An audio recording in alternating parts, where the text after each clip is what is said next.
A few moments later. 12 बजे की flight है और मैं अब जाके प्लेन में बैठा।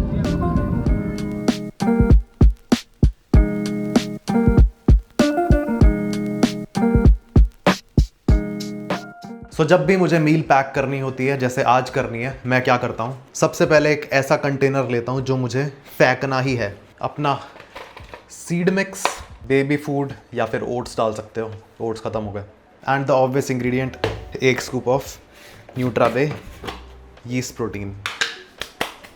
लेट्स गो, रेडी है मामला। मम्मी जाको ढक्कन कौन है?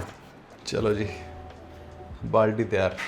अब मेरे को तो ये बेस्ट मील लगती है, ऑल्दो ये मेरा ब्रेकफास्ट ही है। बेस्ट किस वे में बोल रहा हूँ मैं, इसको मैं अगर 3 महीने भी ऐसे छोड़ दूँ ना, ऐसा कुछ नहीं बिगड़ने वाला। और जब खाना हो सिंपली पानी डालो, मिलाओ, और एंड लास्टली इसमें माइक्रोज़ और मैक्रोज़ का भी अच्छा बैलेंस है, क्योंकि 40 ग्राम तो इसमें सीड्स ही हैं, जिससे हमें अच्छा फैट मिलेगा और माइक्रोज़ मिलेंगे। कार्ब्स तो ऑब्वियसली आ ही जाता है, एंड लास्टली प्रोटीन के लिए हमने यीस्ट प्रोटीन डाल ही दिया इसमें। एज मैं हमेशा कहता हूँ, जो होता है अच्छे के लिए होता है। और मैं रिसेंटली यही सोच रहा था कि अगर मैं न्यूट्राबे के अलावा किसी और ब्रांड के साथ होता तो शायद बात नहीं बनती इस पॉइंट पे आ गए जब मैं वीगन बना। क्यों नहीं बनती? क्योंकि जब मैं एक वीगन बना तब न्यूट्राबे के पास भी ये सब प्रोटीन ऑप्शन नहीं थे। और उस टाइम मैंने हर महीने, होता क्या है, हर महीने जब मैं स्टैक मंगाता था न्यूट्राबे का, तो मैं हर महीने एक टब टेस्ट करने के लिए किसी भी ब्रांड का साथ में मंगा लेता था। और ये मैंने ऑलमोस्ट 6 महीने करा है। मेरे पास हिस्ट्री में भी तो होगा, एक सेकंड दो। ये देखो, 2 ब्रांड के तो यही रहे, मैं दिखा नहीं पाऊँगा तुम्हें क्या है ये। एक है पी प्रोटीन और दूसरा बंद हो रहा है, पता नहीं क्यों ये बार बार। मैंने 6 महीने ऐसा करा, अलग अलग ब्रांड के हर महीने एक टब मैं 1 किलो या आधा किलो का मंगा लेता था, सिर्फ चेक करने के लिए, क्योंकि मुझे पता था, रेफरेंस के लिए, क्योंकि मुझे पता था न्यूट्राबे भी लॉन्च करने वाला है। अब उन 6 महीने मैंने जो भी ब्रांड के P protein, yeast protein try करे, एक भी प्रोटीन इनसे कम, कैसे बोलूँ इस चीज़ को, ये बात मैं बोलूँगा ना प्रमोशनल ही लगेगी, क्योंकि मैं न्यूट्राबे का एथलीट हूँ, बट जो है वो है। और न्यूट्राबे को लेके मैं, जो होता है अच्छे के लिए होता है, क्यों बोल रहा हूँ, क्योंकि वीगन बनने के बाद अगर ये सब प्रोडक्ट्स, समझ गए तुम मैं क्या बोलना चाह रहा हूँ, आगे नहीं बोलना चाहिए मुझे, फिंगर क्रॉस्ड, जो है बढ़िया है। तो न्यूट्राबे के इस यीस्ट प्रोटीन का लिंक और एक डिस्काउंट कोड तुम्हें डिस्क्रिप्शन में मिल जाएगा, चेकआउट कर लेना। ये देखो, ये मेरे वूप के स्टैट्स हैं जब मैं सिर्फ बैठा हुआ हूँ। मैंने जोश जोश में विंडो सीट ले तो ली, पर इतनी फटती है ना मेरी हाइट से। लिटरली ये रेस्टिंग हार्ट रेट कह रहा हूँ, ये हार्ट रेट मेरा तब रहता है जब मैं 6 की स्पीड पे ट्रेडमिल पे चल रहा होता हूँ। तो पूरे टाइम मेरी बॉडी स्ट्रेस में रहने वाली है। मैं तो नहीं देख पा रहा, तुम तो देखो। कृपया ध्यान दीजिए, टर्मिनल्स के गाने सभी आप इस निवेदन और अपने कुर्सी पे बैठ जाए और कुर्सी के पेज ही बांध दे। धन्यवाद। हार्ट रेट देखो मेरा 98 पहुंच गया।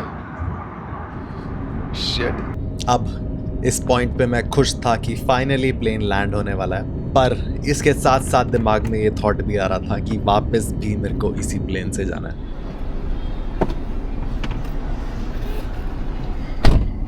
अब हर बार मैं क्या करता हूँ, मैं कंटेंट क्रिएटर तो हूँ, मैंने कैमरा लगा दिया आते ही, कंटेंट क्रिएटर तो हूँ, पर जब भी मैं किसी से मिलता हूँ ना, मैं रिकॉर्ड नहीं करता हूँ। मैं बस फ्लो में बह जाता हूँ और भूल जाता हूँ वो चीज़ कि हाँ मेरे को कैमरा भी उठाना है। आज मैंने प्रेम के आने से पहले ही कैमरा लगा दिया गाड़ी में। अभी तो पोस्ट कंपटीशन वाला फेज भी चल रहा है तेरा।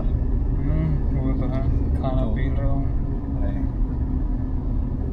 अब जिसने कम्पीट करा है वही रिलेट कर पाएगा। कंपटीशन के बाद जो भूख लगती है ना, वो मिटती नहीं है ना। नहीं मिटती। खाते रहो, खाते रहो। एक पूरी बड़ी सी मील खाने के बाद 10-15 मिनट के बाद मुझे पता चलता है कि अब कुछ ज़्यादा ही खा लिया है। वो जो फीडबैक होता है ना, कि दिमाग को पता चल जाता है, वो फीडबैक बहुत डीले चल रहा है। मैंने तेरी एक स्टोरी भी देखी, तूने उसमें ब्रेकफास्ट लिखा हुआ दिखा रखा था। हाँ। अब तो कैलोरीज काउंट करता है? नहीं, अभी तो नहीं कर रहा। नहीं करता ना। मेरे को ऐसा देख के लगा कि ये तो मैं पूरे दिन का खाना है मेरा, तुझे लेके बैठा है। उसमें कम से कम भी 5-6 बोल थे शायद अलग अलग चीज़ों के। हाँ। तो अभी भी क्या डाइट लेके चल रहा है तू? नहीं ऐसा कुछ नहीं है, बस कोशिश कर रहा हूँ कि जो भी अच्छी मील है उसके साथ बस थोड़ा सा ऐड कर दूँ मैं, और जो भी ऐड करने का रहेगा वो मैं पहले ही सोच के रखता हूँ कि बस इतना ही खाना है, उसके बाद फिर वापस से भूख लगेगी तो फिर और ऐड नहीं कर सकता मैं, इसलिए इस तरह की लिमिटेशंस ऐड की है। मतलब तूने खुद कैलोरीज ट्रैक नहीं करी कंपटीशन के टाइम भी? नहीं, कंपटीशन के टाइम भी सर ने ट्रैक की थी, सो एक तरह का एवरेज था हमारे पास, लेकिन मैं कुछ नहीं कर रहा था। और वो हथौड़ा मिला तेरे को? नहीं या अभी आएगा वो तो आएगा। अभी आने में तो बहुत टाइम लगता है, 2-3 महीने लग जाएंगे। 2-3 महीने लग जाएंगे। प्रो कार्ड है बस। अब जैसे तू प्रो एथलीट बन गया तो अब तो किसी भी प्रो शो में, मतलब किसी भी कैटेगरी में कर सकता है? किसी भी कैटेगरी में तो नहीं, लेकिन सिर्फ बॉडी बिल्डिंग के अंदर ना, क्योंकि अच्छा। उसके अंदर मेरा प्रो कार्ड है। अच्छा, बॉडी तो अभी भी शार्प ही होगी तेरी? नहीं क्या? बिल्कुल शार्प नहीं है। हाँ, देख ये भी होता है पता है, जब अभी तेरे को लग रहा होगा कि यार मतलब तू अपनी स्टेज प्रेजेंस से खुद कंपेयर कर रहा होगा, बट जब थोड़े दिन और हो जाएंगे ना, जब तू बल्क करेगा या फिर बॉडी फैट पुट ऑन होगा, तब तू सोचेगा कि नहीं यार सही नहीं, तब लगता है कि नहीं है, बट वो खुद को ही लगता है। आपका बॉडी फैट परसेंटेज तो बहुत कम है। अभी तो मैं मोटा हो रखा हूँ यार, मेरे पता है ना फेसेस चलते रहते हैं, एक में तो मैं ऐसा डिसिप्लिन हो जाऊंगा कि बस कुछ स्किप नहीं हो रहा है, बाहर का बंद सब बंद, फिर मैं एकदम फ्लो में बह जाता हूँ, फिर दोबारा वापस आता हूँ, फिर ये चीज़ पर है गलत। अब मोटे किस रीज़न की वजह से हो जाते हो? ऐसे ही बस टाइम पास के लिए या? यार मैं हूँ फूडी। हाँ, तो फिर गिल्ट रहता है या अच्छे से बस मज़े में खाते हो? गिल्ट रहता है, और ऐसा नहीं है कि मेरे को कुछ स्पेशल चाहिए खाने को, अगर मेरे को बस खाना में मज़ा आता है और कुछ भी खाने में मज़ा आता है, मैं रोटी भी इंजॉय करता हूँ घर की।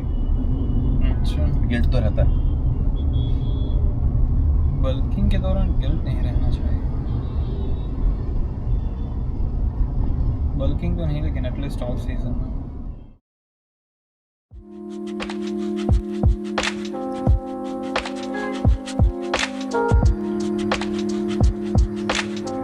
ये देखो, रूम से ना पहाड़ दिख रहे हैं, और वो पहाड़ मेरे को देहरादून की याद दिला रहे हैं। और गेस करो ब्रेकफास्ट में आज हमारे पास क्या है? अब मैं तो ये खाता रहता हूँ ये सब, बट आज प्रेम और अपने दूसरे फ्रेंड का रिव्यू लूँगा मैं इसमें, और तुम्हें भी दिखाऊंगा। और ऑब्वियसली मैं बेबी फूड की बात कर रहा हूँ, साथ में इसमें डालेंगे walnut, sugar free, cinnamon powder, and lastly हमारा न्यूट्राबेगा यीस्ट प्रोटीन। ओके, तो सामग्री हमारी तैयार है, बस अब इसमें बस खौलता हुआ पानी डालना रह गया।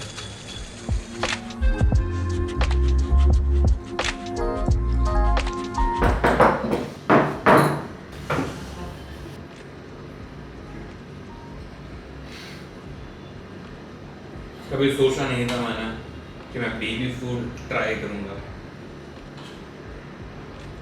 लेकिन टेस्ट तो बहुत अच्छा है यार, बच्चे लोग बहुत अच्छा खाना खा रहे हैं। ओके, तो आज हम बैक ट्रेन करने आए हैं, और लकीली हमें एक एम्प्टी और गुड लाइटिंग वाला जिम मिल गया, एंड सेकेंडली मैं कुछ दिमाग नहीं लगाने वाला आज, एंड मैं एग्जैक्टली प्रेम का बैक वर्कआउट फॉलो करने वाला हूँ। तू कोई कंपाउंड एक्सरसाइज करता है बैक के लिए? रैक पुल्स करता है? हाँ, आज करने वाले हैं? आज है। ठीक है, मैंने कभी नहीं करा लाइफ में रैक पुल्स।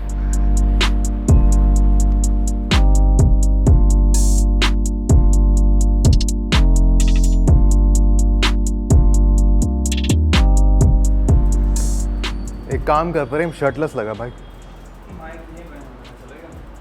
हाँ ना, बॉडी देखनी है हमें, माइक का क्या करना है।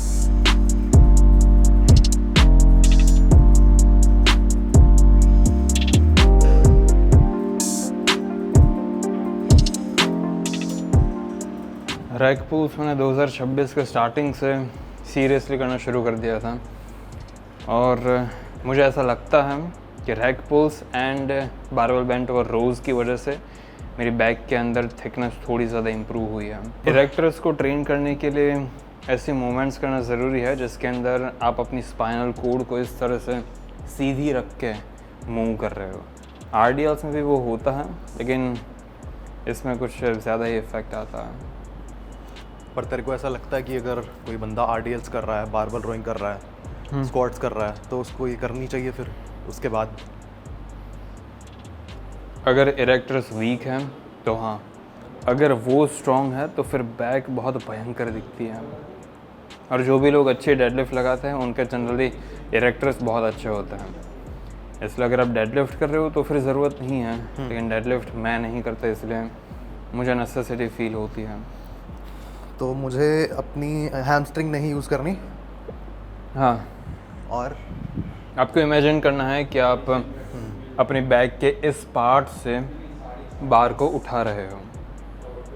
हाँ, आपके लैट्स तो लिटरली एंगेज होने ही चाहिए, नीचे तक लेके जाना।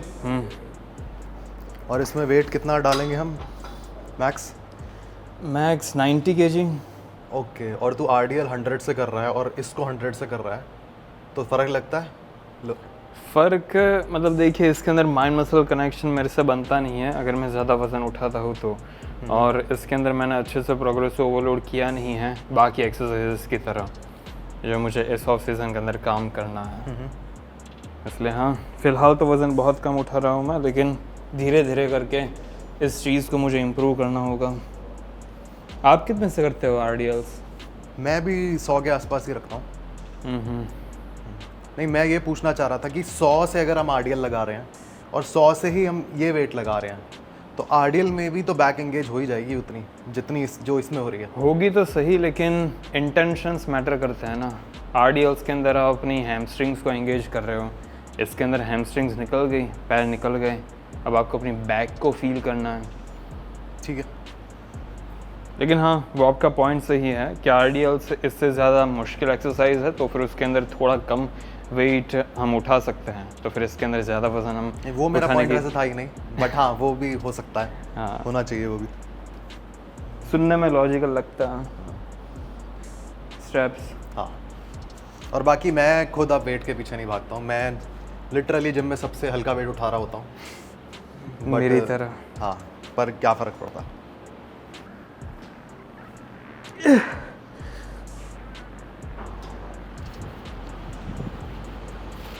टार्जन जैसा लग रहा था।